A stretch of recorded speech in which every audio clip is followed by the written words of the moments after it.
नमस्कार साथियों, मैं यस के सर स्वागत करता हूं आपके अपने YouTube चैनल प्रथम प्रयास क्लासेस में। आप लोग कैसे हैं जरूर बताइएगा। आज हम लोग प्रश्नमाला की इस कड़ी में जो है प्रैक्टिस सेट का टीजीटी 2003 का सॉल्व पेपर हल कराने जा रहे हैं। मैंने पहले ही बताया हुआ है कि जो प्रश्नमाला की कड़ियां चल रही हैं उसमें अधिक से अधिक जो है प्रश्नों को शामिल किया जा रहा है जो आपके काम के हैं, एग्जाम में आने लायक हैं। लेकिन कुछ प्रश्न ऐसे भी हैं जो पहले आ चुके हैं, उनको हल करना बहुत जरूरी है। बहुत सारे साथी ऐसे हैं कि जो प्रैक्टिस सेट तो हल करते हैं लेकिन पिछले आए हुए प्रश्नों को वो हल नहीं करते या उनसे छूट जाता है। और ऐसी स्थिति में कभी कभी जब पुराने प्रश्न पूछ लिए जाते हैं तो वहां से हमें जो है धोखा मिल जाता है और एक आध प्रश्न गड़बड़ा जाता है। तो इसीलिए हर हफ्ते यानी हर सप्ताह मैं एक दो प्रैक्टिस सेट के रूप में आपको पिछले जो आए हुए प्रश्न पत्र हैं उनको हल कराने की कोशिश करता हूं। उसी कड़ी में आज हम लोग टीजीटी सन 2003 का प्रैक्टिस सेट जो है हल करेंगे। प्रैक्टिस सेट का मतलब आप लोग सॉल्व पेपर समझिएगा, ठीक है। देखते हैं, छोटा सा संदेश है। जैसा कि मैं आप लोगों को पहले ही बता चुका हूं कि जो भी संदेश यहाँ लिखा होगा किसी न किसी लेखक का होगा और आपके काम का होगा, आपके सिलेबस का होगा, आपके परीक्षा में आने वाला होगा। नदी में डाल दी कश्ती तो फिर भार का डर क्या, जो काम करना है तो फिर हार का डर क्या। दुष्यंत कुमार की मुझे बड़ी ही प्रिय लाइन है और विश्वास मानिए कि आपकी परीक्षा का, आपकी तैयारी का, आपके पूरे जीवन की सफलता का इसमें राज छुपा हुआ है कि जब भी आप कोई काम करने के लिए कदम आगे बढ़ाएं, आपको पीछे नहीं हटना है। बाधाएं तो आएंगी, एक नहीं 1000 आएंगी, लेकिन उनका बारी बारी से निस्तारण हमको और आपको करना है और मिलकर के करना है। और इसी प्रयास में प्रथम प्रयास हमेशा आपके साथ रहेगा। तो इसी संदेश के साथ शुरू करते हैं हम लोग टीजीटी 2003 का जो है सॉल्व पेपर। देखते हैं पहला प्रश्न क्या है। कतर ब्योत में कौन सा समास है? कतर ब्योत में कौन सा समास है? पहला ही प्रश्न जो है आपको समास का मिल गया है द्वंद्व, द्विगु, तत्पुरुष या फिर बहुब्रीहि। आपको थोड़ा थोड़ा आज से जो है समय जरूर मिलेगा प्रश्नों का उत्तर देने के लिए। तो देखते हैं इसका सही उत्तर क्या होता है। तो इसका सही उत्तर आप लोग जल्दी से दीजिए, मैं बता रहा हूं इसका सही उत्तर हो क्या होगा। तो इसका सही उत्तर होगा द्वंद्व। क्या होगा? द्वंद्व, कतर और ब्योत। आगे बढ़ते हैं हम लोग एक और शानदार प्रश्न की ओर। निम्नलिखित में से घोड़ा का पर्यायवाची शब्द नहीं है। आपसे पूछा जा रहा है कि घोड़ा का पर्यायवाची शब्द कौन सा नहीं है? अश्व, सैंधव, घोटक या फिर यातुधान। इसमें से कौन सा शब्द ऐसा है जो कि घोड़ा का पर्यायवाची नहीं है?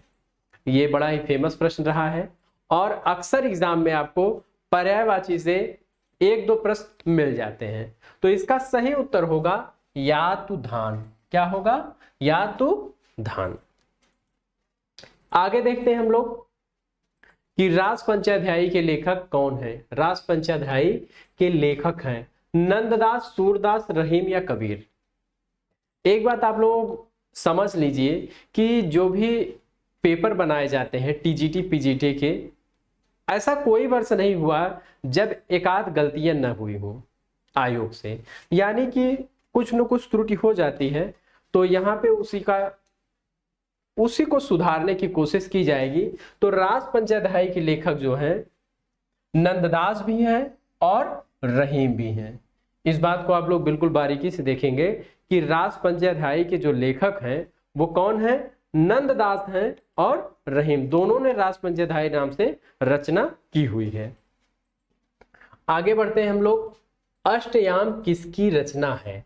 अष्टयाम किसकी रचना है? तो अष्टयाम सेनापति, देव, भूषण या फिर पद्माकर। तो जल्दी से आप लोग अपने उत्तर दीजिए। आपको 5 सेकंड का मैं अवसर देता हूं कि अष्टयाम जो है वह किसकी रचना है? सेनापति की है, देव की है, भूषण की है या फिर पद्माकर की है? तो इसका सही उत्तर होगा देव। क्या होगा? देव इसका सही उत्तर होगा। आगे बढ़ते हैं हम लोग। मोर का पर्यायवाची इनमें से क्या है? मोर का पर्यायवाची इनमें से क्या है? कलापी, तड़ित, विसिक या फिर विलक्षण। मोर का पर्यायवाची आपसे पूछा जा रहा है। इससे पहले जब भी मैं आपको प्रैक्टिस सेट हल करा रहा था तो देखिए उसमें आपको भांति भांति प्रकार के पर्यायवाची के प्रश्न बनाए हुए थे, वहां पे आपको विस्तृत व्याख्या भी मिली होगी। तो मोर का सही उत्तर होगा कि मोर का जो सही पर्यायवाची है वह है कलापी। क्या है? कलापी। आगे बढ़ते हैं। देवताओं का उपवन, देवताओं का उपवन क्या कहलाता है? नंदन कानन, अशोक वाटिका, स्वर्ग या फिर कोई नहीं। प्रश्न एक बिल्कुल ऐसे ही सटीक पूछ लिया जाता है। देवताओं का उपवन, उपवन आगे योजक चिन्ह रहेगा, नंदन कानन, अशोक वाटिका, स्वर्ग या फिर कोई नहीं। इस तरीके से आपसे प्रश्न पूछ लिया जाता है। तो इसका सही उत्तर होगा नंदन कानन। क्या कहते हैं? देवताओं को उपवन के लिए एक शब्द क्या है? नंदन कानन। अपने मरे बिना स्वर्ग नहीं दिखता का अर्थ क्या होगा? अपने मरे बिना स्वर्ग नहीं दिखता का अर्थ होगा स्वयं प्रयत्न करने पर ही काम बनता है। अगला विकल्प है विपत्ति में पड़े बिना अच्छा फल नहीं मिलता, या फिर प्रयत्न किए बिना वास्तविकता सामने नहीं आती, स्वयं ही सब कार्य करना पड़ता है। इसका सही उत्तर दीजिए आप लोग सोच समझ के। जो विकल्प हैं वो काफी नजदीक रख करके बनाए गए हैं, यानी कि आपको संशय हो सकता है। तो इसका सही उत्तर होगा स्वयं प्रयत्न करने पर ही काम बनता है, यानी अपने प्रयत्न से ही आपका काम बनता है। इसका सही विकल्प ए होगा। आगे बढ़ते हैं, देखते हैं अगला प्रश्न क्या हो सकता है। उपत्यका का विलोम है पर्वत, घाटी, अधिकत्यका या फिर विसर्जन। इसका सही उत्तर क्या होगा? उपत्यका का आपसे विलोम पूछा जा रहा है, तो जल्दी से आप लोग इसका उत्तर दीजिए कि उपत्यका का विलोम क्या हो सकता है। तो ध्यान रहे उपत्यका का विलोम होता है अधित्यका। क्या होता है? अधित्यका। आगे बढ़ते हैं एक और शानदार प्रश्न की ओर। भाषा भूषण के रचनाकार हैं। भाषा भूषण के रचनाकार कौन है? जसवंत सिंह, भूषण, मतिराम या फिर चिंतामणि। इसमें भाषा भूषण के रचनाकार आपसे पूछा जा रहा है, तो इसका सही उत्तर होगा जसवंत सिंह। भाषा भूषण के रचनाकार कौन है? जसवंत सिंह। आगे बढ़ते हैं। आदिकाल का वीरगाथा काल नामकरण किसने किया? सॉरी, वीरगाथा नहीं बल्कि वीरकाल लिखा हुआ है कि आदिकाल का वीरकाल नामकरण किसने किया? मिश्र बंधु, रामचंद्र शुक्ल या फिर राम कुमार शर्मा या विश्वनाथ प्रसाद मिश्र। इसका सही उत्तर क्या होगा कि आदिकाल का वीरकाल नामकरण किसने किया? तो ध्यान रहे इसका सही उत्तर है विश्वनाथ प्रसाद मिश्र। क्या होगा? विश्वनाथ प्रसाद मिश्र। ध्यान दीजिएगा, थोड़ा सा आपको एग्जाम में कंफ्यूज किया जा सकता है आयोग द्वारा। जैसे रामचंद्र शुक्ल ने आदिकाल को वीर गाथा काल नाम दिया था। क्या नाम दिया था? वीर गाथा काल। अब यही अंतर आपको ध्यान में रखना है कि जब वीर गाथा काल आ जाएगा तब आप क्या लगाएंगे? रामचंद्र शुक्ल। और सिर्फ वीर काल आएगा तो आप क्या लगाएंगे? विश्वनाथ प्रसाद मिश्र। देखते हैं मिश्र बंधुओं ने क्या माना। तो मिश्र बंधुओं ने आरंभिक काल माना है। क्या माना है? आरंभिक काल। आदिकाल का जो नामकरण मिश्र बंधुओं ने दिया था वह क्या है? आरंभिक काल। और अब देखिए यहां भी थोड़ा कंफ्यूजन है। जैसे गणपति चंद्र गुप्त, गणपति चंद्र गुप्त ने आदिकाल को प्रारंभिक काल नाम दिया है। क्या नाम दिया है? प्रारंभिक काल।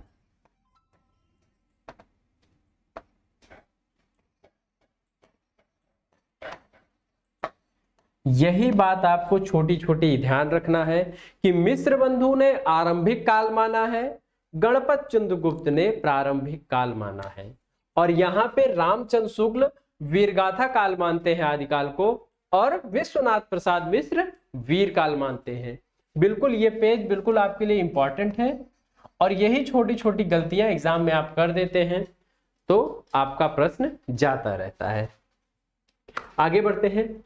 आत्मबोध किसकी रचना है? आत्मबोध किसकी रचना है?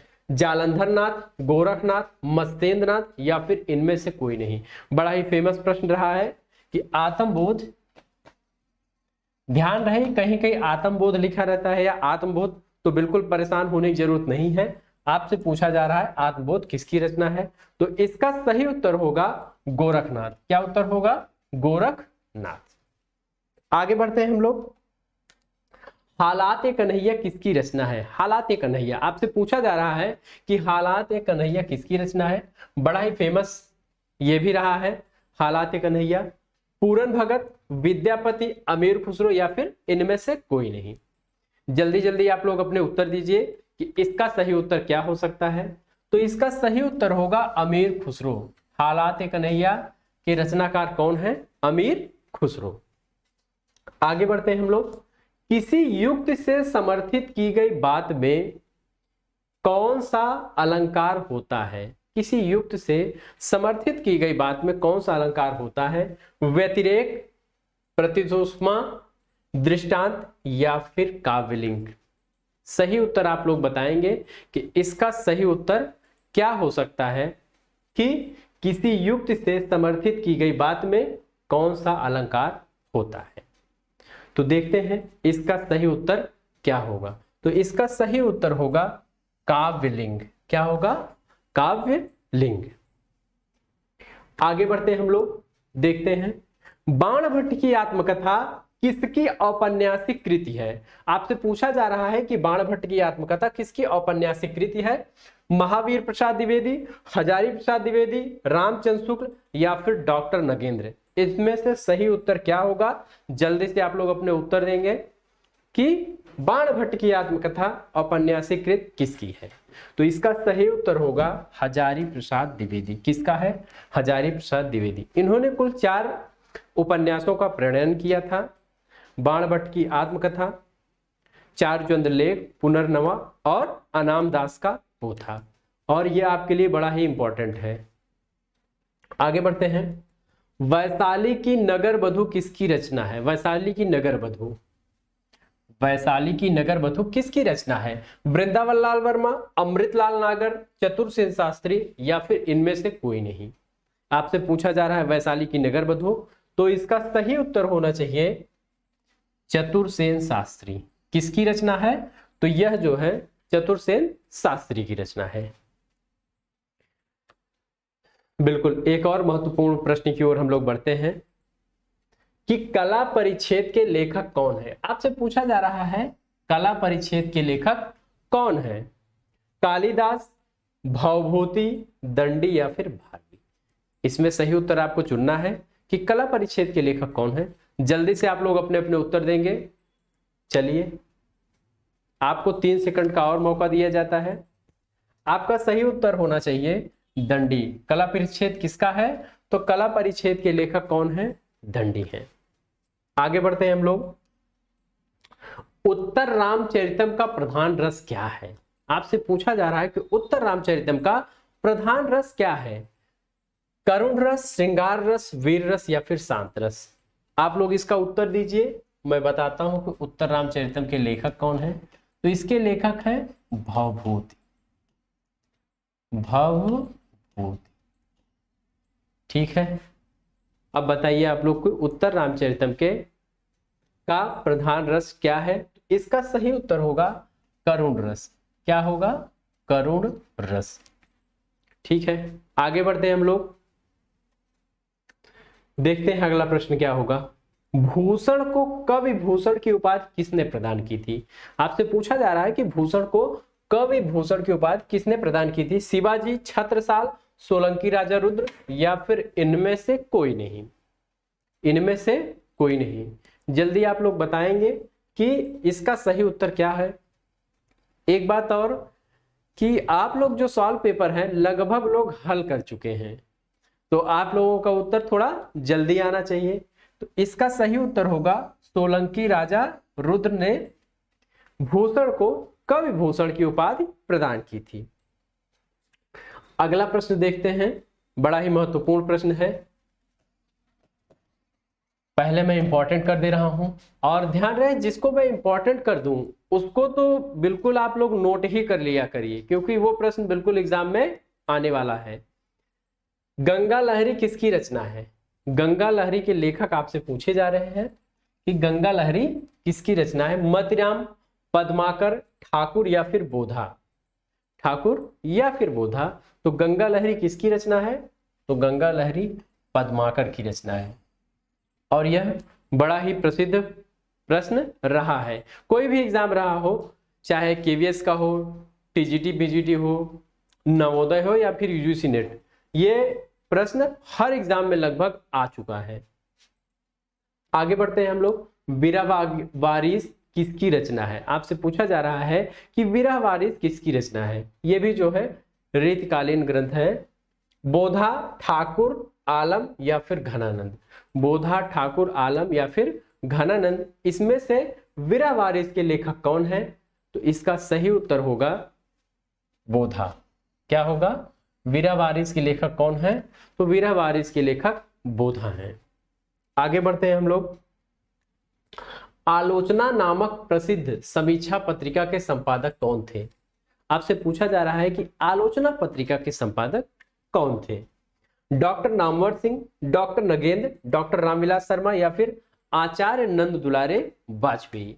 इसमें से किसने आलोचना पत्रिका का संपादन किया था? तो इसका सही उत्तर होगा डॉक्टर नामवर सिंह।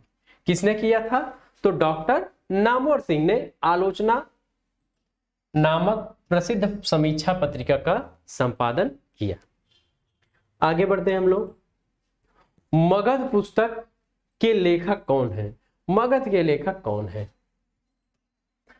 श्रीकांत वर्मा, श्री राम वर्मा, रामचंद्र वर्मा या फिर केदारनाथ सिंह? इसमें से कौन है जो मगध पुस्तक के लेखक हैं? जल्दी से आप लोग अपने उत्तर दीजिए कि इसका सही उत्तर क्या हो सकता है। तो इसका सही उत्तर होगा श्रीकांत वर्मा। क्या होगा? श्रीकांत वर्मा। आगे बढ़ते हैं हम लोग एक और शानदार प्रश्न की ओर। किसकी कविताएं स्वाधीन भारत का इस्पाती दस्तावेज है? किसकी कविताएं स्वाधीन भारत का इस्पाती दस्तावेज है? अज्ञे, गिरजा कुमार माथुर, मुक्तिबोध या फिर दिनकर? देखिए बड़ा महत्वपूर्ण प्रश्न है यह। स्वाधीन भारत का दस्तावेज कहा जाता है किसकी कविताओं को? जल्दी से आप लोग बताइए इसका सही उत्तर क्या हो सकता है। तो इसका सही उत्तर होगा मुक्तिबोध। क्या होगा? मुक्तिबोध की जो कविताएं हैं उसे स्वाधीन भारत का इस्पाती दस्तावेज कहा जाता है। अगले प्रश्न की ओर बढ़ते हैं। एक प्रश्न एकांकी से संबंधित है। रुपया तुम्हें खा गया एकांकी के लेखक हैं भगवती चरण वर्मा, रघुवंशी, राजीव सक्सेना या फिर विनय रंजन? इसमें सही उत्तर क्या होगा? आप लोगों को इसका सही उत्तर देना है कि रुपया तुम्हें खा गया एकांकी के लेखक हैं। तो इसका सही उत्तर होगा भगवती चरण वर्मा। क्या उत्तर होगा? भगवती चरण वर्मा। आगे बढ़ते हैं हम लोग, देखते हैं एक और महत्वपूर्ण प्रश्न। हिंदी का सर्वप्रथम गीत नाट्य है। हिंदी का सर्वप्रथम गीत नाट्य, और यह कई बार पूछा जा चुका है कि हिंदी का सर्वप्रथम गीत नाट्य, और कहीं कहीं आपको दिया रहेगा गीत काव्य, काव्य नाट्य, ऐसे करके भी दिया रहता है। ठीक है, नाट्य काव्य, तो वो सारी बातें एक ही हो जाएंगी। अनग, प्रभात, करुणालय या फिर पंचवटी प्रसंग? तो इसका सही उत्तर जल्दी से आप लोग दीजिए। सभी लोग इससे लगभग परिचित हैं। तो इसका सही उत्तर होगा करुणालय। पहला गीत नाट्य क्या है? तो करुणालय है, और इसके लेखक कौन है? जयशंकर प्रसाद। ठीक है, आगे बढ़ते हैं हम लोग। पृथ्वी कल्प किसकी रचना है? आपसे पूछा जा रहा है कि पृथ्वी कल्प किसकी रचना है? भवानी प्रसाद मिश्र, गिरजा कुमार माथुर, मुक्ति बोध या फिर धर्मवीर भारती। इसमें से सही उत्तर क्या हो सकता है? पृथ्वी कल्प किसकी रचना है? तो पृथ्वी कल्प ध्यान रहे किसकी रचना है? तो गिरजा कुमार माथुर की रचना है, गिरजा कुमार माथुर। साथियों, जो ये 2003 का टीजीटी का सॉल्व पेपर है, इसमें कुल मिलाकर के 85 प्रश्न हैं। अधिकतर प्रश्न आप लोग परिचित हैं और इसीलिए जो है इसकी बहुत विस्तृत व्याख्या संभव नहीं है।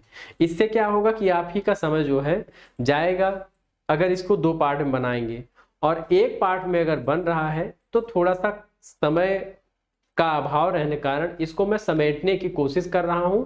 इससे आपको अधिक से अधिक लोगों को परिचय कराने की कोशिश भी कर रहा हूं, क्योंकि ये प्रश्न आए हुए हैं, इनसे आपका परिचय होना आवश्यक है।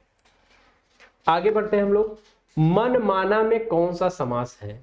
मनमाना में कौन सा समास है? अव्ययी भाव, कर्मधारय, तत्पुरुष, बहुब्रीहि।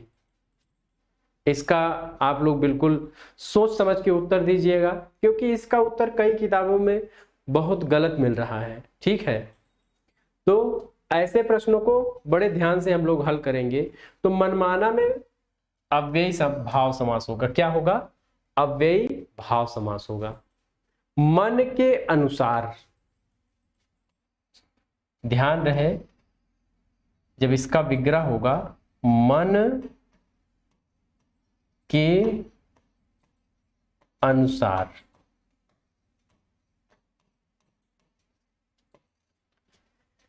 किसी किसी किताब में तत्पुरुष दिया है जो कि गलत है। और एक बात, पहले हम देखेंगे अव्ययी भाव समास। जब अगर अव्ययी भाव नहीं मिलेगा तो इसका एक उत्तर बहुब्रीहि भी होगा, क्योंकि मनमाना एक नया अर्थ दे रहा है एक ऐसे व्यक्ति के लिए जो कि मनमाना है, किसी की मानता नहीं, यानी कि अपना अर्थ छोड़ के एक विशेष अर्थ दे रहा है। तो यहां पे बहुब्रीहि समास भी होगा। ठीक है, आगे बढ़ते हैं। पाश्चात्य का विलोमार्थक शब्द है। पाश्चात्य का विलोमार्थक शब्द क्या होगा? पौवार्त्य, पूर्वी, पूर्वी या फिर नवीन। इसमें सही उत्तर क्या होगा? पाश्चात्य का विलोम पूछा जा रहा है आपसे, तो जल्दी आप लोग अपने उत्तर देंगे कि पाश्चात्य का विलोम क्या हो सकता है। पाश्चात्य का विलोम पौवार्त्य होगा। क्या होगा? पौवार्त्य। ठीक है, आगे देखते हैं कि कारतूस किस भाषा का शब्द है। कारतूस किस भाषा का शब्द है? अरबी, फारसी, फ्रेंच या फिर तुर्की। इसमें सही उत्तर क्या होगा? जल्दी आप लोग उत्तर दीजिए। देखिए, आपसे एक विदेशा शब्द भी हमेशा पूछा जाता रहा है, और आप लोग कमेंट करके जरूर बताइएगा कि जो ट्रिक्स आपको दी गई थी फारसी भाषा की वो कैसी लगी और कितना लाभकर है और कितने लोगों ने उसको याद कर लिया है। इसके बाद आप लोगों को अरबी भाषा की भी ट्रिक्स किसी दिन मिल जाएगी, और तुर्की भाषा, पुर्तगाली भाषा, तो इनकी बची हुई है, तो धीरे धीरे वो भी आप तक पहुंच जाएगी। तो कारतूस किस भाषा का शब्द है? तो यह फ्रेंच भाषा का शब्द है। ठीक है साथियों, आगे बढ़ते हैं। भारत में हिंदी को संविधान की किस धारा के अंतर्गत राजभाषा घोषित किया गया है? भारत में हिंदी को संविधान की किस धारा के अंतर्गत राजभाषा घोषित किया गया है? धारा 343 पहला, धारा 343 2, धारा 333 1 या धारा 334 1। इसका सही उत्तर आप लोग दीजिए कि इसका सही उत्तर क्या हो सकता है। सभी लोग इस प्रश्न से परिचित हैं, तो इसका सही उत्तर होगा धारा 343 1। ठीक है, आगे बढ़ते हैं हम लोग। इनमें से पुल्लिंग शब्द कौन सा है? अब देखिए, आपको पुल्लिंग और स्त्रीलिंग यहां भी एक प्रश्न मिल रहा है। दया, निर्धनता, दुर्घटना या फिर बुढ़ापा, 4 विकल्प दिया गया है। तो मैंने जैसा कि आपको हर क्लास में जब भी स्त्रीलिंग और पुल्लिंग पूछा जाता है तो प्रयोग, वाक्य में प्रयोग करके हम लोग निकालेंगे, जैसा मैंने सिखाया है सबको। दया क्या होता है? दया दिखाई जाती है। क्या की जाती है? दया दिखाई जाती है। निर्धनता आप लोगों ने सुन रखा है कि निर्धनता आती है, निर्धनता चली गई, ठीक है। तो दया और निर्धनता कैसे मिले हमको? स्त्रीलिंग। अब देखें बुढ़ापा, तो बुढ़ापा क्या होता है? बुढ़ापा आता है, ठीक है, बुढ़ापा आता है। तो बुढ़ापा पुल्लिंग शब्द है और यही हमारा उत्तर होगा। क्या होगा? उत्तर। बच रहा है दुर्घटना, देख लेते हैं। दुर्घटना हमेशा घटित होती है, घटित होता नहीं होगा, ठीक है। तो दुर्घटना जो है स्त्रीलिंग होगा, दुर्घटना घटित होती है। आगे बढ़ते हैं हम लोग। इनमें से शुद्ध वाक्य कौन सा है? इनमें से शुद्ध वाक्य कौन सा है आपसे पूछा जा रहा है। मेरे प्राण निकल गए या फिर मेरे प्राण निकल गया, मेरा प्राण निकल गए या फिर मेरी प्राण निकल गई। आपसे शुद्ध पूछा जा रहा है कि सही क्या होगा। तो इसका सही उत्तर होगा मेरे प्राण निकल गए, मेरे प्राण निकल गए। जो प्राण शब्द है हमेशा बहुवचन में प्रयोग होता है। किस में प्रयोग होता है? बहुवचन में। ये बात आप ध्यान रखेंगे। आगे देखते हैं अगला प्रश्न क्या हो सकता है। यदि ई उ और री के बाद कोई भिन्न स्वर आए तो इनका परिवर्तन क्रमशः य व र में हो तो उसमें कौन सी संधि होगी? संधि पूछा जा रहा है। बिल्कुल यह परिभाषा ही दे दी गई है। गुण स्वर संधि, यण स्वर संधि, वृद्धि स्वर संधि या फिर अयादि स्वर संधि। इसका सही उत्तर आपको देना है। जल्दी से आप लोग बताएंगे कि ई उ और री के बाद कोई भिन्न स्वर आए तो उसका परिवर्तन य व और र में होता है, किस संधि में होता है? इसका सही उत्तर होगा यण स्वर संधि। क्या उत्तर होगा? यण स्वर संधि। आगे बढ़ते हैं हम लोग। मनोविज्ञान में कौन सी संधि है? मनोविज्ञान में आपसे संधि पूछा जा रहा है कि मनोविज्ञान में कौन सी संधि है। व्यंजन संधि, विसर्ग संधि, यण संधि या फिर दीर्घ संधि। इसमें आपका सही उत्तर क्या होगा? जल्दी से आप लोग बताइए कि मनोविज्ञान में कौन सी संधि है। तो इसका सही उत्तर होगा विसर्ग संधि है। क्या है? विसर्ग संधि है। मन और विज्ञान। आगे बढ़ते हैं हम लोग। पश्चिमी हिंदी की सर्वाधिक प्रमुख बोली इसमें से कौन है? एक बात आप याद रखिएगा, कुछ प्रश्न आपको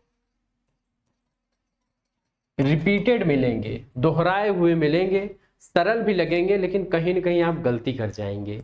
तो गलतियों से बचिए आप लोग। बिल्कुल ध्यान से एक एक प्रश्न को देखेंगे कि आपसे सर्वाधिक प्रमुख बोली पूछा जा रहा है। कितनी बार बताया गया है ये प्रश्न, उसके बाद भी हम लोग इसको गलत कर देते हैं अधिकतर लोग। इसका सही उत्तर क्या होगा? जल्दी आप लोग बताइए। तो इसका सही उत्तर होगा ब्रज भाषा। क्या होगा? ब्रज भाषा।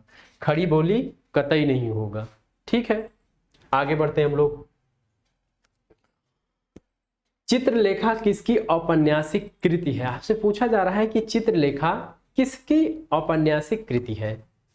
भगवती चरण वर्मा, भगवती प्रसाद वाजपेयी, उदय शंकर भट्ट या फिर विष्णु प्रभाकर। इसमें से कौन है जिसकी रचना जो है चित्रलेखा है?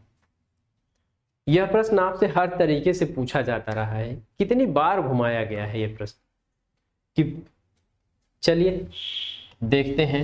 तो सही उत्तर होगा भगवती चरण वर्मा। इनके कुछ और उपन्यास देख लेते हैं। पतन, चित्रलेखा, 3 वर्ष, टेढ़े मेढ़े, रास्ते, वह फिर नहीं आई, फिर नहीं आई। ये सब क्या है? इनके महत्वपूर्ण जो है उपन्यास है। एक उपन्यास और है रेखा। तो ये बातें आपके लिए बड़ी महत्वपूर्ण थी और इसको बिल्कुल आप ध्यान में रखेंगे। आगे बढ़ते हैं। शारदीय नाटक के नाटककार कौन है? आपसे पूछा जा रहा है कि शारदीय नाटक के नाटककार कौन है? मोहन राकेश, डॉक्टर लक्ष्मी नारायण लाल या फिर जगदीश चंद्र माथुर, इनमें से कोई नहीं। तो शारदीय नाटक है और उसके नाटककार आपसे पूछे जा रहे हैं, तो इसका सही उत्तर होगा जगदीश चंद्र माथुर। क्या होगा? जगदीश चंद्र माथुर। इनके कुछ और नाटक देखते हैं जो महत्वपूर्ण हो सकते हैं। कोणार्क, कोणार्क शारदीय, पहला राजा, दशरथ नंदन, तो ये सारे नाटक इनके हैं और सारे के सारे नाटक इनके बड़े ही फेमस रहे हैं, महत्वपूर्ण भी रहे हैं। आगे बढ़ते हैं। अंधा कुआं के रचनाकार कौन है? अंधा कुआं के रचनाकार कौन है? लक्ष्मी नारायण भारद्वाज, डॉक्टर लक्ष्मी नारायण लाल या फिर मोहन राकेश या धर्मवीर भारती। इसमें अंधा कुआं आपसे पूछा जा रहा है। ये देखिए, तो अंधा कुआं के रचनाकार कौन है? अंधा कुआं नाटक है, ये आप पहले जान लीजिए। कौन सी विधा है? नाटक है। चलिए आप लोग जल्दी से इसका उत्तर दीजिए कि इसका उत्तर क्या हो सकता है। तो इसका उत्तर होगा डॉक्टर लक्ष्मी नारायण लाल। क्या होगा? लक्ष्मी नारायण लाल ने जो है अंधा कुआं नाटक की रचना की है। अब देखिए, धर्मवीर भारती ने इसी नाम से मिलता जुलता एक नाटक लिखा है, अंधा युग। अंधा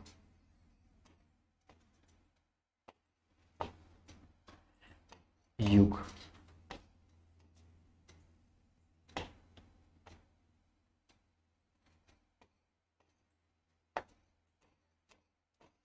जब आपसे अंधा युग पूछा जाएगा तो आपका सही उत्तर क्या होगा? धर्मवीर भारती। आगे बढ़ते हैं। हिंदी शब्द सागर संपादित ग्रंथ है, यानी हिंदी शब्द सागर का संपादन किसने किया था? रामचंद्र शुक्ल, श्याम सुंदर दास, हजारी प्रसाद द्विवेदी या फिर डॉक्टर नगेंद्र। इसमें से किसने हिंदी शब्द सागर का संपादन किया? तो इसका सही उत्तर आप लोग जल्दी से बताइए कि इसका सही उत्तर क्या हो सकता है। इसका सही उत्तर होगा श्याम सुंदर दास। श्याम सुंदर दास ने हिंदी शब्द सागर का क्या किया था? संपादन किया था। आगे बढ़ते हैं हम लोग, देखते हैं एक महत्वपूर्ण प्रश्न। लहरों के राजहंस के नाटककार हैं। आपसे पूछा जा रहा है कि लहरों के राजहंस के नाटककार कौन हैं? मोहन राकेश, विष्णु प्रभाकर, अमृतलाल नागर या फिर अमृत राय। इसमें से कौन है जो लहरों के राजहंस के नाटककार हैं? जल्दी से आप लोग बताइए कि इसका सही उत्तर क्या हो सकता है। जल्दी आप लोग बताइए कि सही उत्तर क्या होगा। तो इसका सही उत्तर होगा मोहन राकेश। ठीक है, इनके कुछ और नाटक हैं, देख लेते हैं उसको। आषाढ़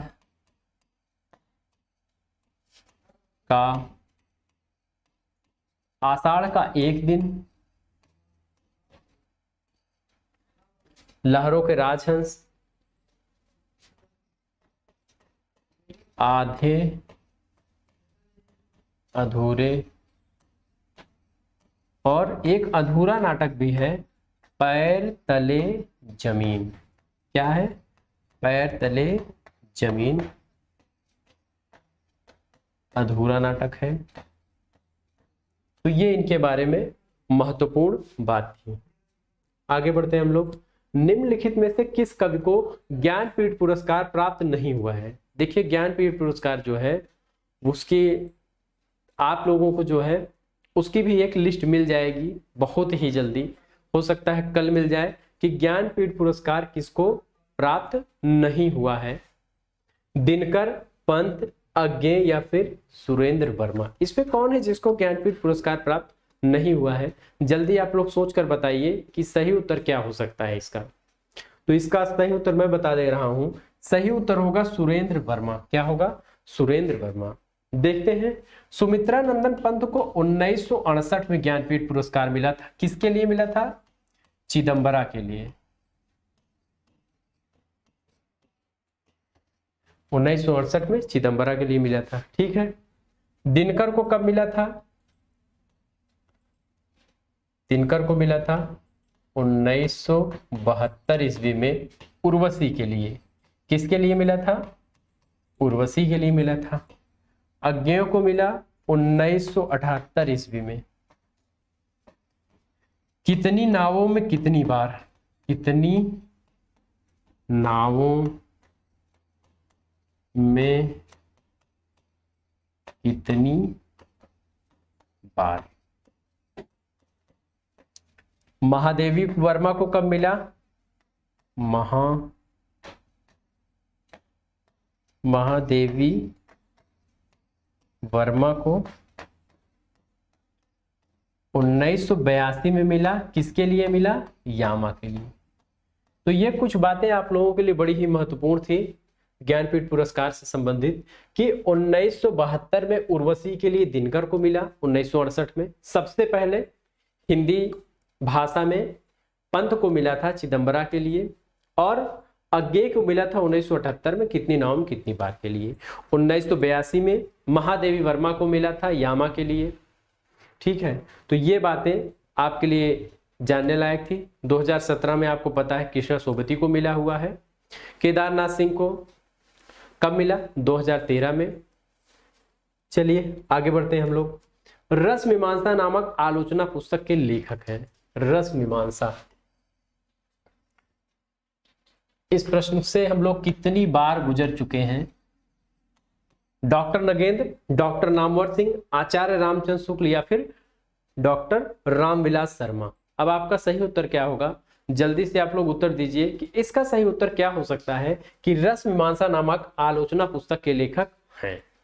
इसका सही उत्तर होगा आचार्य रामचंद्र शुक्ल। क्या होगा? आचार्य रामचंद्र शुक्ल ने रस मीमांसा नामक आलोचना ग्रंथ की रचना की थी। अब इसी से नाम से संबंधित एक और पुस्तक है रस सिद्धांत। क्या है?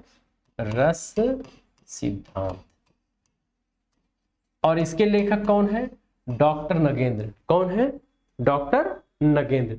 तो ये दोनों अंतर आप जानते रहेंगे कि जब र और म, और यहां पे आप ध्यान देंगे र और म का। रामचंद्र शुक्ल रस मीमांसा और डॉक्टर नगेंद्र रस सिद्धांत।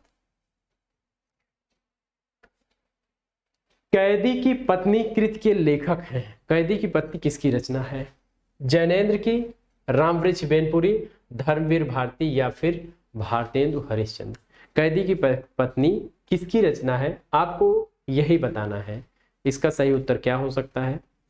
जैनेन्द्र, रामवृक्ष बेनपुरी, धर्मवीर भारती या फिर भारतेंदु हरिश्चंद्र।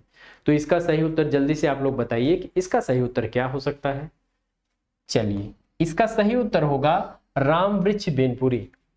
यह रामवृक्ष बेनपुरी की रचना है। आगे बढ़ते हैं। चिदम्बरा के रचनाकार हैं। चिदम्बरा के रचनाकार हैं प्रसाद, पंत, निराला या फिर महादेवी वर्मा। इसमें से किसने चिदम्बरा लिखा? अभी अभी मैंने बताया था कि चिदम्बरा जो है पंत की रचना है और 1968 में इनको ज्ञानपीठ इसी के लिए मिला था। ज्ञानपीठ किसके लिए मिला?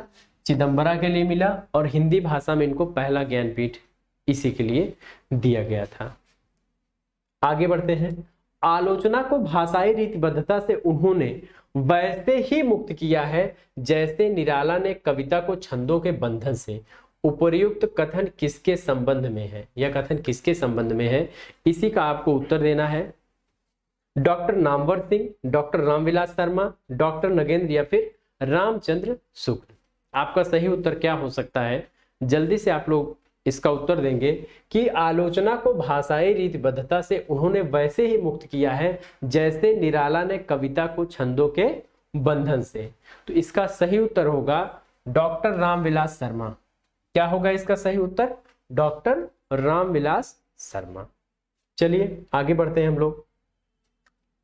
जंगल के जीव कृत के लेखक कौन है? जंगल के जीव कृत के लेखक कौन है? महादेवी वर्मा, श्री राम शर्मा, रामवृक्ष बेनपुरी, शिवपूजन सहाय।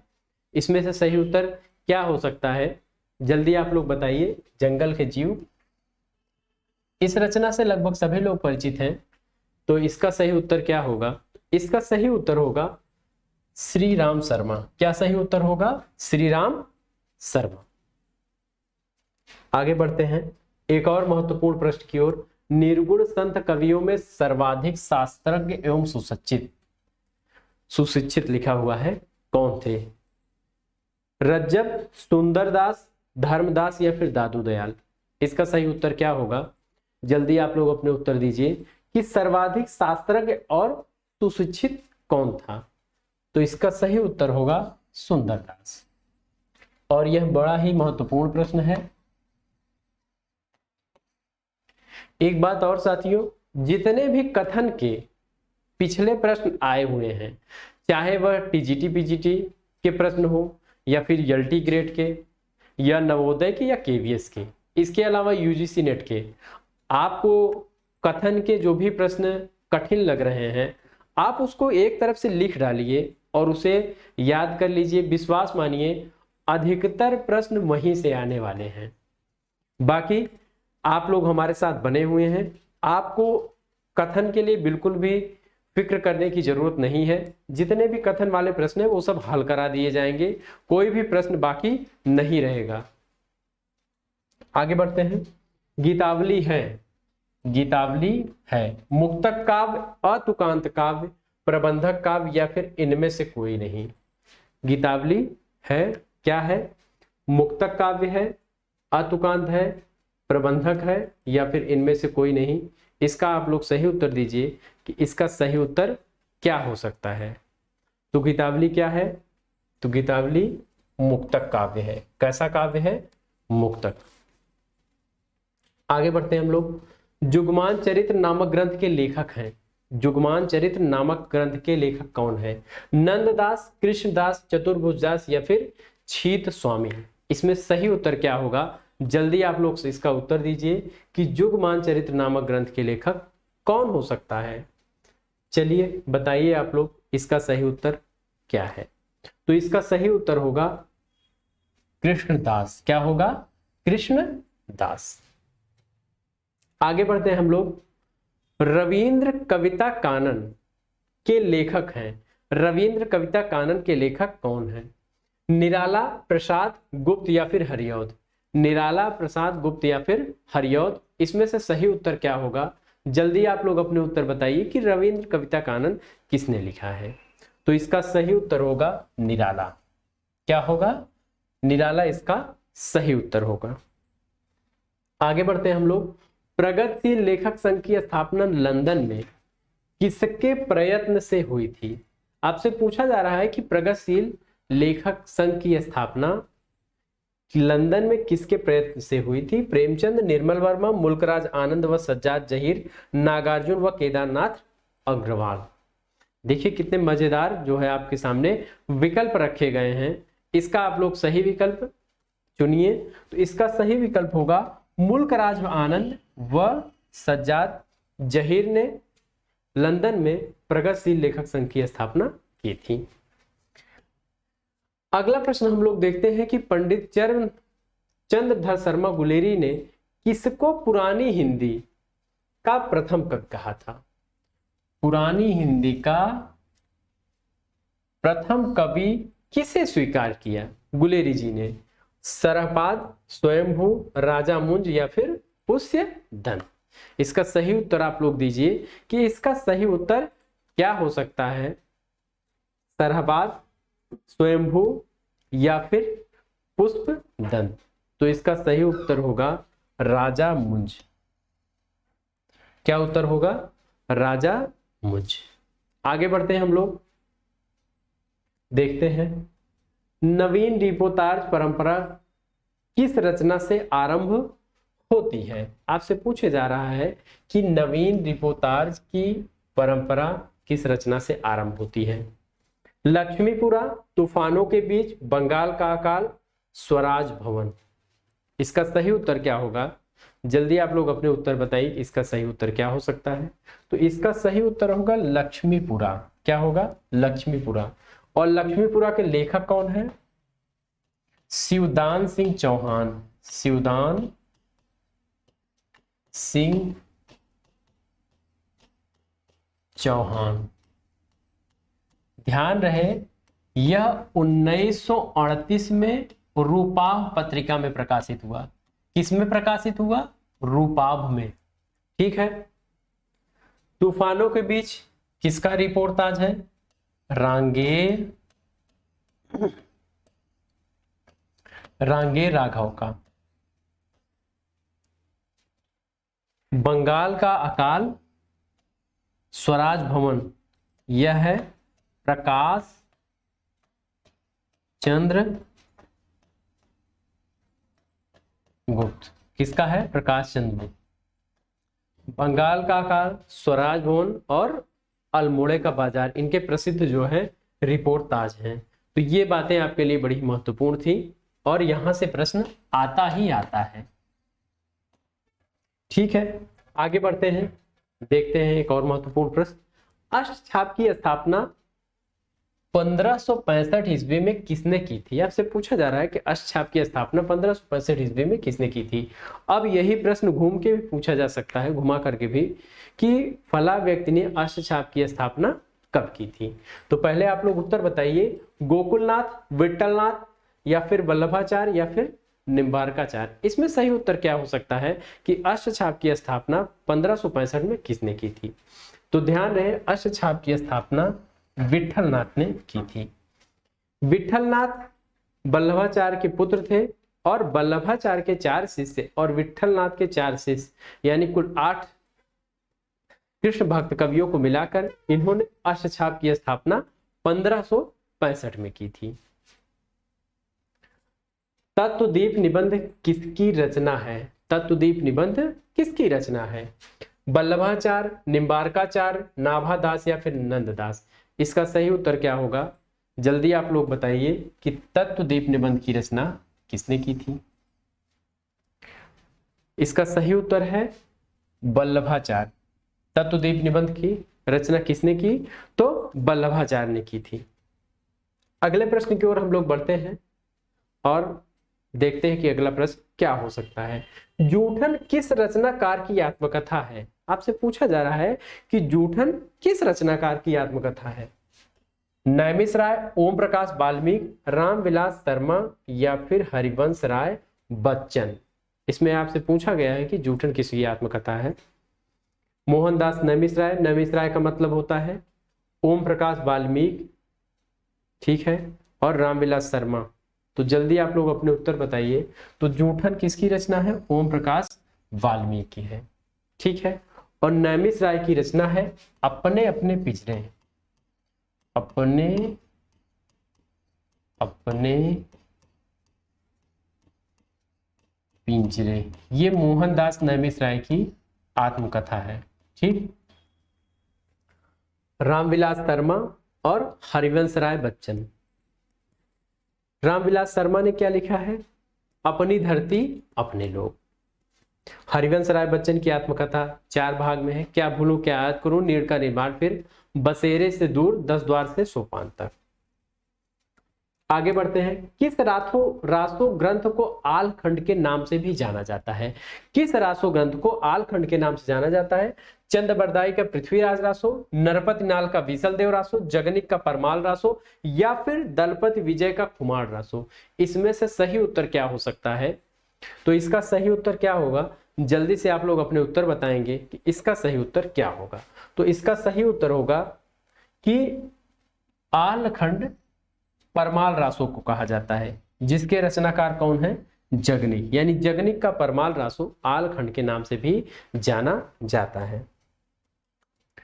कबीरदास दिल्ली सल्तनत के शासकों में किसके समकालीन थे? यानी कबीरदास जो है दिल्ली सल्तनत के शासकों में किसके समकालीन थे? इल्तुतमिश, बहलोल लोदी, सिकंदर लोदी, या फिर अलाउद्दीन खिलजी। इसमें कौन है जिसके समकालीन कबीरदास थे? तो इसका सही उत्तर होगा सिकंदर लोदी।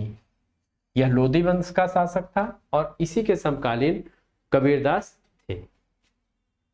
आगे देखते हैं। हरडे वाणी एवं अंगबधु किसकी वाणी के संकलन है? हरडे वाणी और अंगबधु किसकी वाणी के संकलन है? सुंदरदास, दादू दयाल, मलूक दास, या फिर कबीरदास।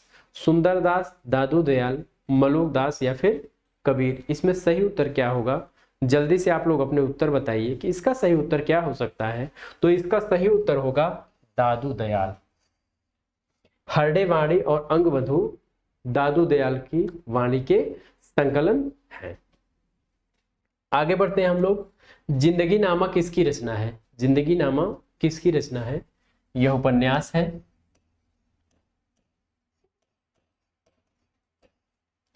मन्नू भंडारी, मृदुला गर्ग, कृष्णा सोपति या फिर उषा प्रियमवता, इसमें से कौन है जिसकी रचना जिंदगी नामा है? तो इसका सही उत्तर होगा कृष्णा सोपति। इनकी और रचनाएं हैं यारों के यार, डार से बिछुड़ी,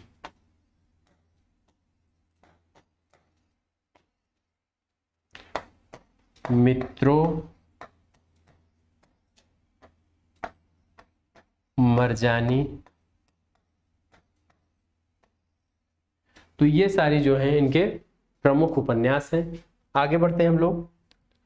मीराबाई का मलाल किसकी कृति है? मीराबाई का मलाल, मीराबाई, नंददास, छीत स्वामी या फिर गोविंद स्वामी, इसमें सही उत्तर क्या हो सकता है? जल्दी से आप लोग अपने उत्तर दीजिए कि मीराबाई का मलाल किसकी कृति है। तो इसका सही उत्तर होगा यह मीराबाई की रचना है। किसकी रचना है? तो यह मीराबाई की रचना है। आगे बढ़ते हैं।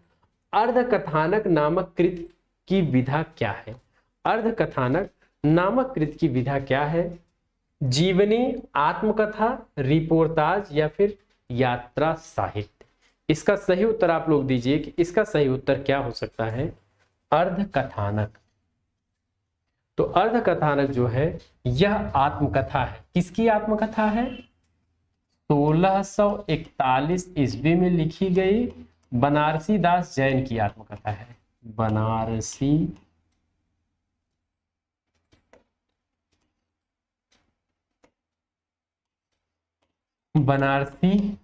दास जैन की आत्मकथा है। अब एक बात और आप लोग ध्यान रखेंगे कि अर्धकथा नाम से डॉक्टर नगेंद्र ने भी अपनी आत्मकथा लिखी है। किसने लिखी है? डॉक्टर नगेंद्र। तो ये बात आप लोगों को बिल्कुल ध्यान में रखने वाली थी कि अगर आपसे अर्धकथानक आत्मकथा के बारे में पूछा जाएगा, बनारसी दास जैन का है, और सिर्फ अर्धकथा पूछा, यहाँ अर्धकथानक है, यहाँ अर्धकथा है, तो डॉक्टर नगेंद्र। आगे बढ़ते हैं हम लोग। कविता के नए प्रतिमान के लेखक हैं। कविता के नए प्रतिमान doctor Nagendra, doctor Namvar Singh, doctor Devraj या फिर डॉक्टर रामविलास शर्मा। इसमें सही उत्तर आप लोग बताइए कि कविता के नए प्रतिमान। जल्दी से आप लोग इसका उत्तर बताइए कि कविता के नए प्रतिमान के लेखक कौन है। यह प्रश्न बड़ा ही महत्वपूर्ण रहा है और इसका सही उत्तर होगा डॉक्टर नामवर सिंह। अब देखते हैं एक और इससे मिलती जुलती रचना है नई कविता के प्रतिमान। क्या है? नई कविता के प्रतिमान। जब आपसे पूछा जाए नई कविता के प्रतिमान तो इसका उत्तर होगा लक्ष्मीकांत वर्मा। क्या उत्तर होगा? लक्ष्मीकांत वर्मा। और ये बात आप बिल्कुल ध्यान रखेंगे, इन दोनों में जो कंफ्यूजन है उसे आप स्पष्ट कर लेंगे। निम्नलिखित में से कौन सी रचना धर्मवीर भारती की नहीं है? आपसे पूछा जा रहा है कि धर्मवीर भारती की रचना कौन सी नहीं है। ठंडा लोहा, सात गीत वर्ष, कनप्रिया या फिर सूर्य का स्वागत, इसमें सही उत्तर क्या हो सकता है? जल्दी से आप लोग अपने उत्तर बताएंगे तो इसका सही उत्तर होगा सूर्य का स्वागत। क्या होगा? सूर्य का स्वागत। ठंडा लोहा, सात गीत वर्ष और कनप्रिया धर्मवीर भारती की रचना है, और सूर्य का स्वागत किसकी रचना है? आप लोग कमेंट करके जरूर बताइएगा। यह प्रश्न आपके लिए मैं छोड़ रहा हूं। रूपा जीवा उपन्यास है। रूपा जीवा किसका उपन्यास है? लक्ष्मी नारायण लाल, लक्ष्मी नारायण शर्मा का, या फिर राजेंद्र यादव, अमृतलाल नागर। इसमें कौन सा लेखक है जिसके उपन्यास का नाम रूपा जीवा है? तो देखते हैं इसका सही उत्तर क्या हो सकता है। तो इसका सही उत्तर होगा लक्ष्मी नारायण लाल। क्या होगा? लक्ष्मी नारायण लाल। अगले प्रश्न की ओर बढ़ते हैं। निम्नलिखित में से अमृत राय का उपन्यास है। अब आपसे पूछा जा रहा है कि अमृत राय का उपन्यास कौन सा है? बीज, विषादमच, हुजूर या फिर दुख मोचन। इसमें कौन सा उपन्यास अमृत राय का है? इसी का आपको उत्तर देना है। जल्दी से आप लोग उसका उत्तर दीजिए कि इसका उत्तर सही क्या हो सकता है। तो इसका उत्तर होगा बीज। बीज, नागफनी का देश, भटियाली, ये सब अमृत राय के उपन्यास हैं। मनीषी की लोक यात्रा किसकी जीवनी है? मनीषी की लोक यात्रा किसकी जीवनी है? प्रेमचंद की, निराला की, कविनाथ गोपी राय या फिर शरद चंद्र की। इनमें से किसकी जीवनी जो है क्या है? मनीषी की लोक यात्रा। जल्दी से आप लोग इसका उत्तर दीजिए कि इसका सही उत्तर क्या हो सकता है। तो इसका सही उत्तर होगा कविनाथ गोपी राज। क्या उत्तर होगा? कविनाथ गोपी राज। आगे बढ़ते हैं हम लोग, देखते हैं एक और शानदार प्रश्न। लोहे के दीवार के दोनों ओर किसकी कृति है? अज्ञेय की, सत्यदेव परिव्राजक की, यशपाल की या फिर राहुल सांकृत्यायन की। इनमें से सही उत्तर क्या हो सकता है? लोहे के दीवार के दोनों ओर। जल्दी आप लोग बताइए कि इसका सही उत्तर क्या होगा। तो इसका सही उत्तर होगा यशपाल। क्या होगा इसका सही उत्तर? यशपाल। आगे बढ़ते हैं हम लोग। कहरनामा किसकी रचना है? कहरनामा किसकी रचना है? मुल्ला दाऊद, सूरजदास, कुतुबन या फिर जायसी। इनमें से सही उत्तर क्या होगा? जल्दी आप लोग अपने उत्तर देंगे कि कहरनामा किसकी रचना है। कहरनामा जायसी की रचना है। ठीक है, कहरनामा किसकी रचना है? जायसी की रचना है। अगला प्रश्न देखते हैं। कवितावली किसकी रचना है? लाल दास, रामप्रिया शरण या फिर रामचरण दास या मधुसूदन दास। इसमें से कवितावली किसकी रचना है? बड़ा ही महत्वपूर्ण प्रश्न है और आप लोग जो है तुलसीदास को ढूंढ रहे होंगे। तो इसका सही उत्तर होगा रामचरण दास। तुलसीदास ने तो कवितावली की रचना की ही थी, साथ ही साथ इसी नाम से रामचरण दास ने भी कवितावली में नाम से एक रचना की है। आगे बढ़ते हैं हम लोग। पद्यात्मक भावभूमि पर श्यामा स्वप्न नामक उपन्यास की सर्जना किसने की है? श्यामा स्वप्न उपन्यास पूछा जा रहा है आपसे। श्रीनिवास दास, ठाकुर जगमोहन सिंह, राजा लक्ष्मण सिंह या फिर भारतेंदु हरिश्चंद्र। इसमें सही उत्तर क्या होगा कि श्यामा स्वप्न नामक उपन्यास की सर्जना किसने की? तो इसका सही उत्तर होगा ठाकुर जगमोहन सिंह। क्या उत्तर होगा? ठाकुर जगमोहन सिंह। आगे बढ़ते हैं हम लोग। आनंद कादंबिनी का प्रकाशन कहां से होता था? आपसे पूछा जा रहा है कि आनंद कादंबिनी का प्रकाशन कहां से होता था? बनारस से, कानपुर से, मिर्जापुर से या फिर इलाहाबाद से। तो इसका सही उत्तर आप लोग दीजिए और बताइए कि इसका प्रकाशन कहां से हो रहा था। इसका सही उत्तर होगा मिर्जापुर। इसके संपादक कौन थे?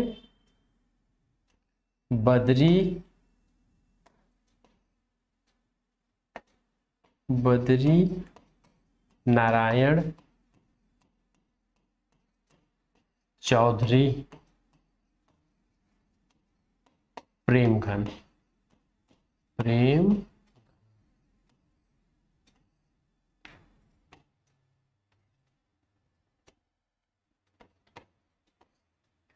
आनंद कादंबिनी का प्रकाशन मिर्जापुर से होता था और कब से शुरू हुआ?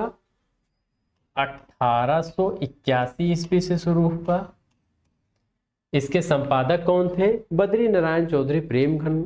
और कैसी पत्रिका थी? मासिक पत्रिका थी।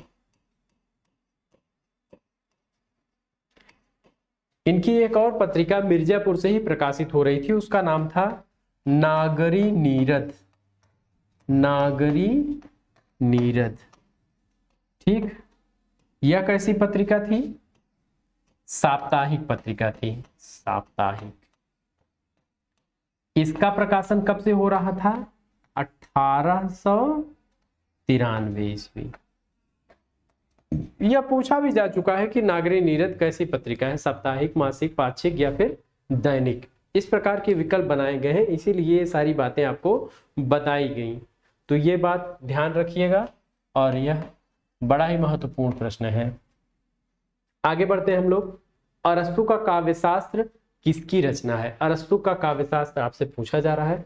बाबू गुलाब राय, डॉक्टर नामवर सिंह, डॉक्टर नगेंद्र या फिर रामचंद्र शुक्ल। इसमें सही उत्तर क्या होगा? जल्दी से आप लोग इसका उत्तर देंगे कि अरस्तु का काव्यशास्त्र नाम से किसने रचना की? इसका सही उत्तर होगा डॉक्टर नगेंद्र। अगले प्रश्न की ओर बढ़ते हैं, देखते हैं कि अगला प्रश्न क्या है। सन्यासी किसकी कृति है? आपसे पूछा जा रहा है कि सन्यासी किसकी कृति है? यशपाल, नागार्जुन, निराला या फिर इलाचंद्र जोशी। सन्यासी इसमें से किसकी कृति है? तो सही उत्तर आप लोग बताइए कि इसका सही उत्तर क्या हो सकता है। इसका सही उत्तर होगा इलाचंद्र जोशी। क्या उत्तर होगा? इलाचंद्र जोशी। इनका एक महत्वपूर्ण उपन्यास है पर्दे की रानी, लज्जा, जहाज का पंछी,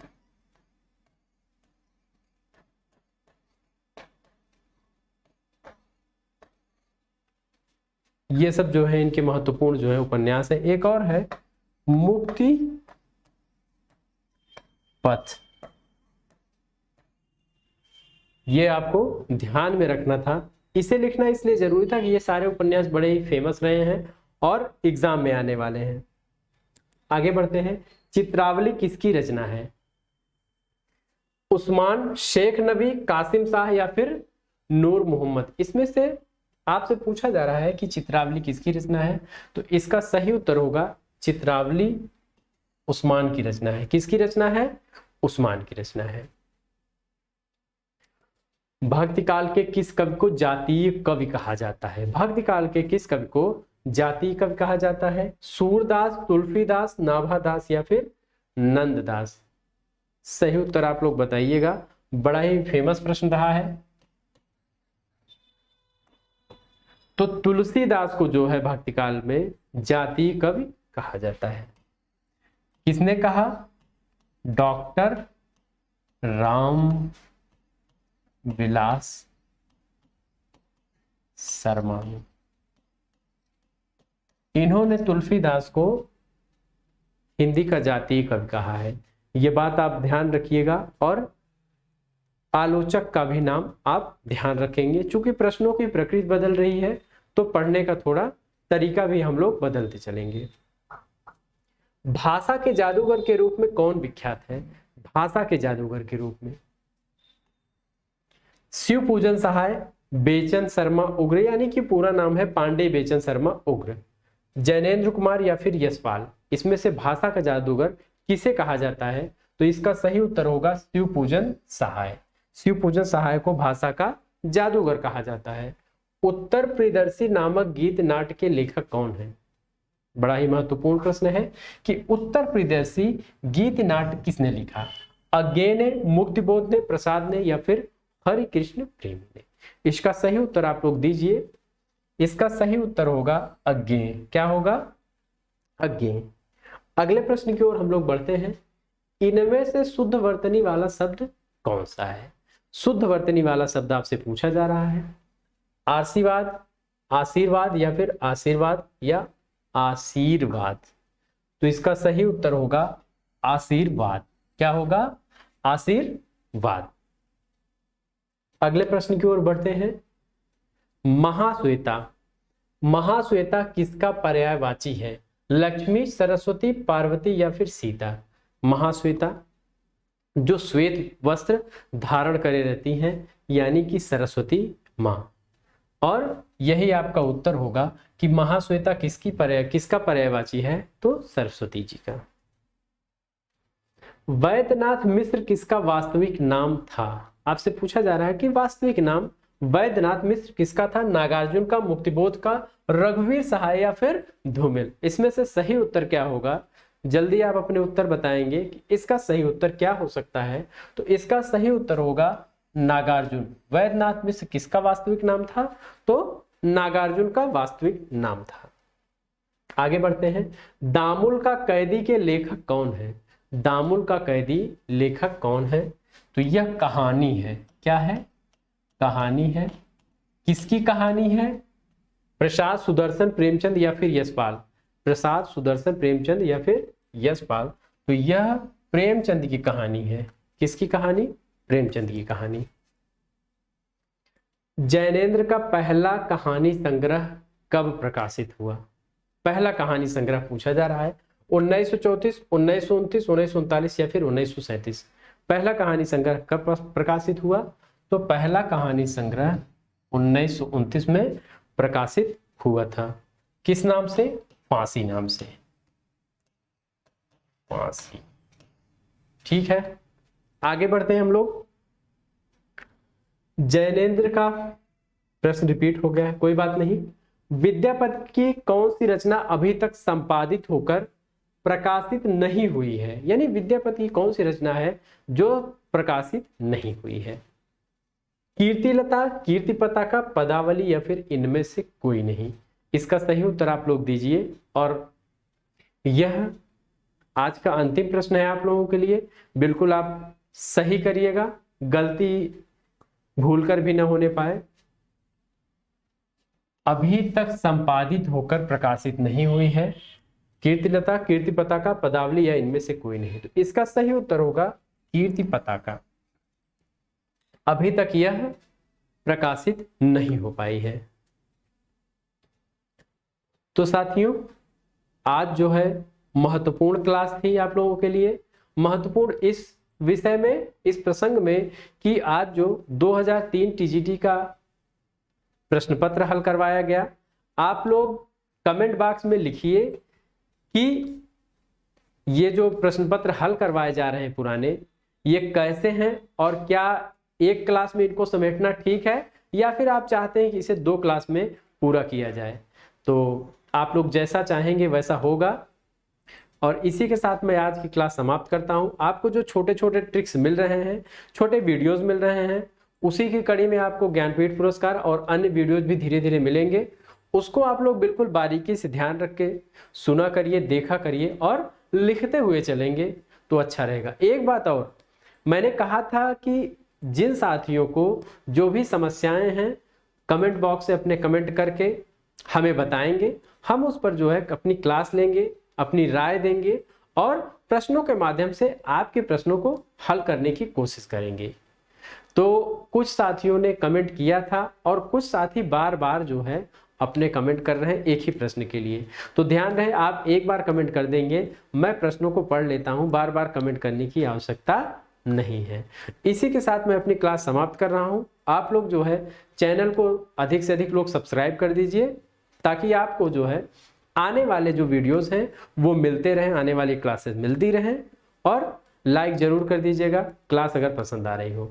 धन्यवाद साथियों।